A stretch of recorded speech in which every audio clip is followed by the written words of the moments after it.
progressed from the beginning to the way you ended it. You took some heavy shots from where we were at in here. What were they like? Did you? They were heavy. Yeah. He was trying to finish me.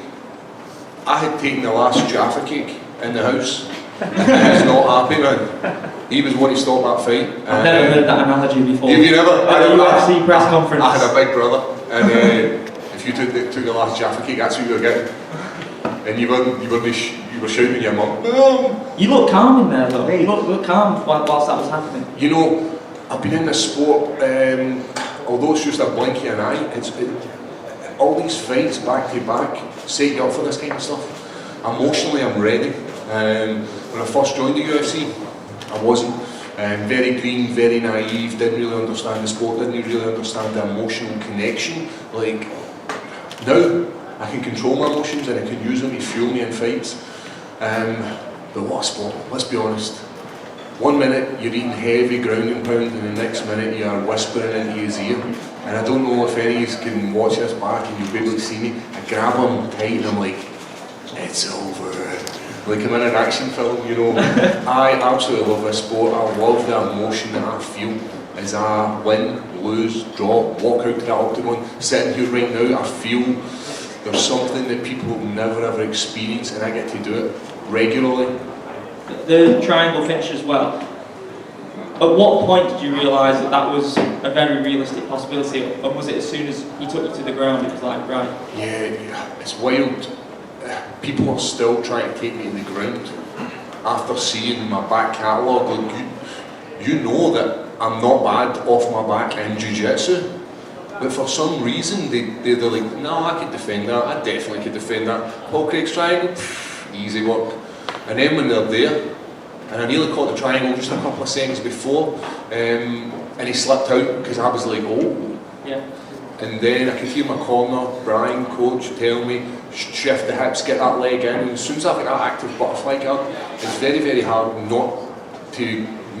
it's very hard for me not to catch a triangle. Like it's something I catch every day in the gym. Anybody that trains with me will know. Like there's guys in the house that'll be watching this fight and they'll be like, I was going to triangle. I think everyone's a fan of the Anthony Smith call out as well. Where does that come from? And Glasgow as well, is that an official thing or is that you just putting that out there each time you come to Glasgow? I'll tell you, I said something previously and I definitely didn't get in trouble for it. Right? I believe that the UK have the demand for MMA. Like, we see this in this card. It was one of the quickest selling out shows. It's stacked with European and UK talent. Why would we not come back? This sport's meant to be watched live. This sport isn't meant to be watched the next morning. As like sitting on the couch with a coffee. This sport's to be watched with a beer. This sport's to be watched with a whiskey with your friends. Like having that debate with your friends. It's not meant to be up at 5 o'clock in the morning, feeling knackered.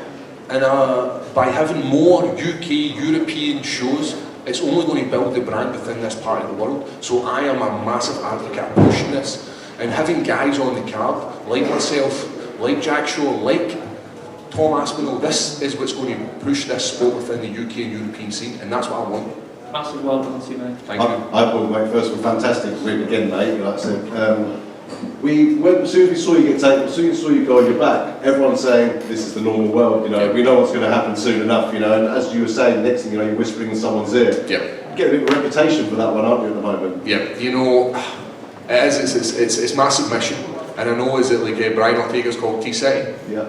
And I think I might need to change my name. But the beard jiu-jitsu is very, very good. It's effective for MMA. Who gave you that? Gallagher, Brian? It's for the coach, it's for Brian. It's the name comes from being part of the gym, and you only get a name if you're part of your fight team.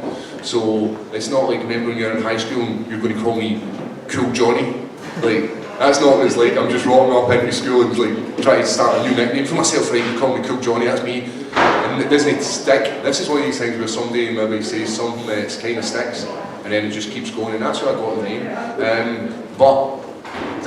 My jiu-jitsu it must be one of the best in that division. I'm over the moon with how people can deem it so ineffective and believe that no, it's not that dangerous. And I'm hopeful that people are taking note of it now. Well, everyone said the same with Ronda Rousey with the armbar all the time. She's always putting armbars on. Yeah. Someone defending, but again, same situation as yours. Yeah. So now you're sitting on like what, 5 win streak now in the UFC. All finishes, I remember, bar 1, I think it may have been. So you've had the Gustafsson fight cancelled last year. Is that something you'd like to run back again before, or are you looking ahead of that now? Yeah, I'm looking ahead of that. You know, that was a fight to get me where I wanted to be.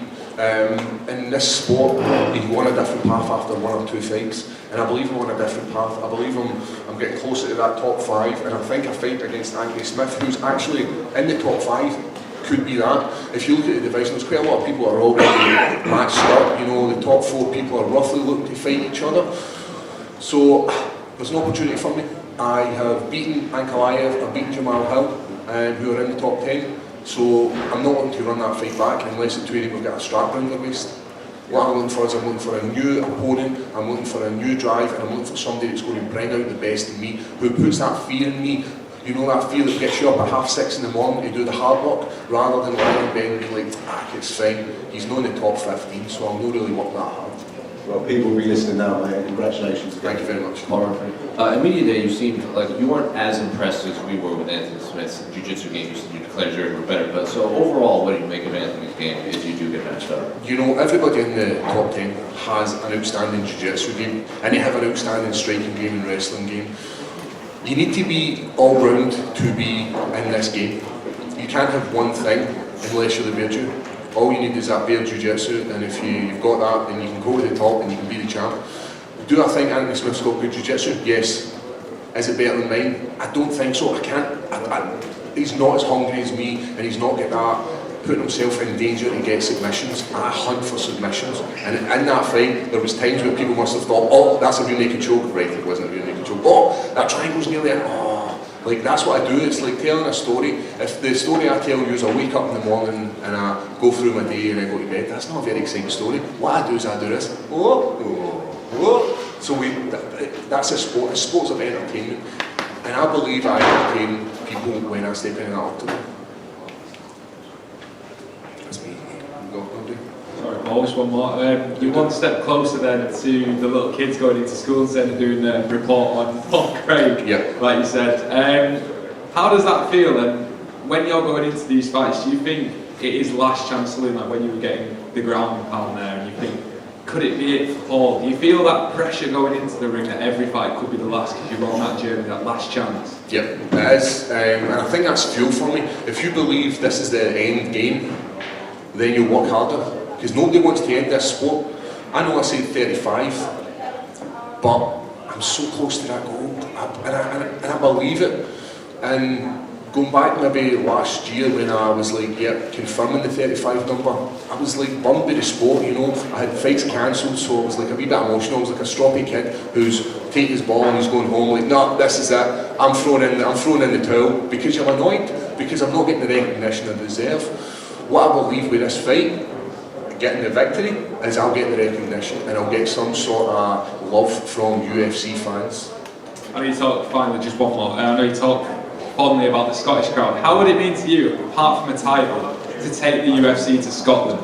Yeah. How would that actually feel for you? That'd be a bucket list type thing, yeah? Yeah. The last time I was in Scotland, I didn't bring the mustard. I didn't have the minerals, and it haunts me.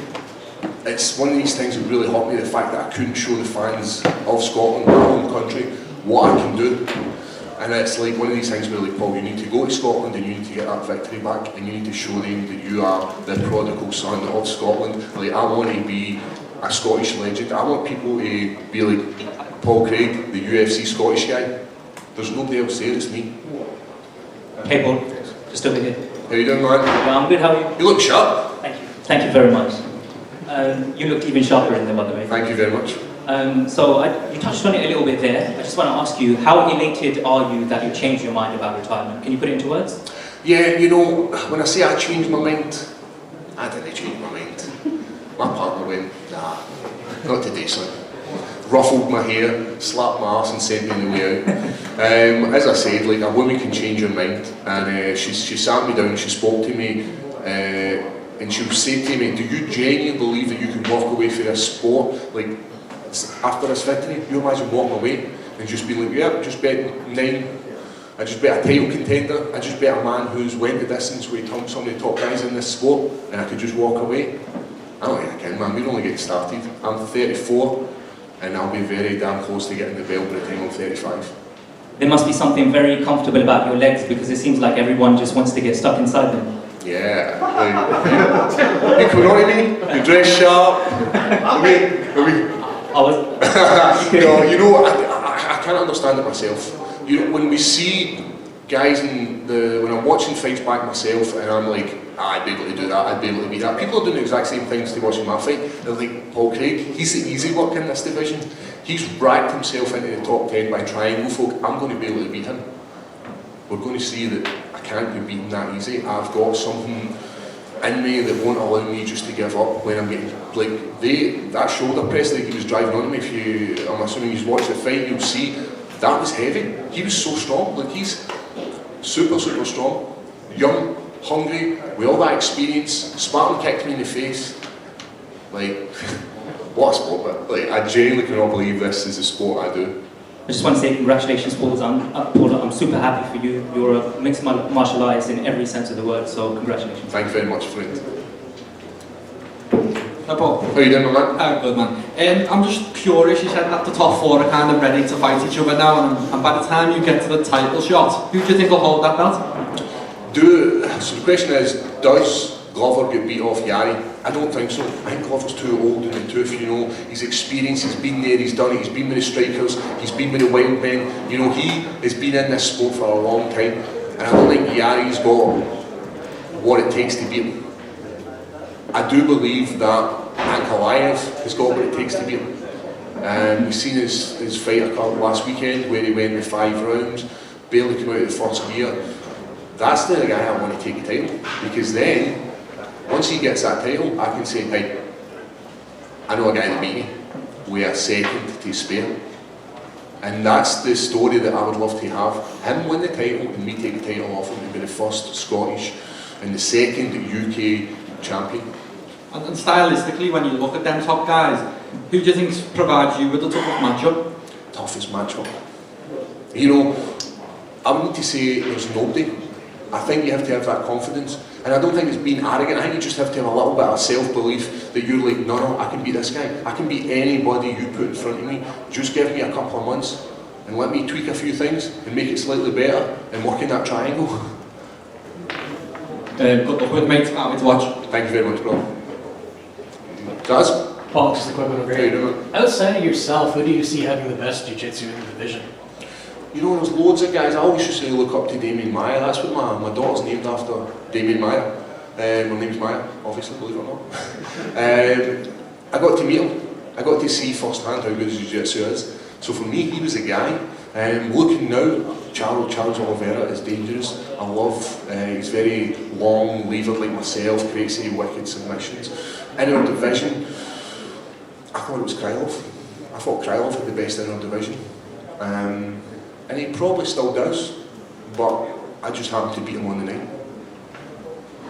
Thank you.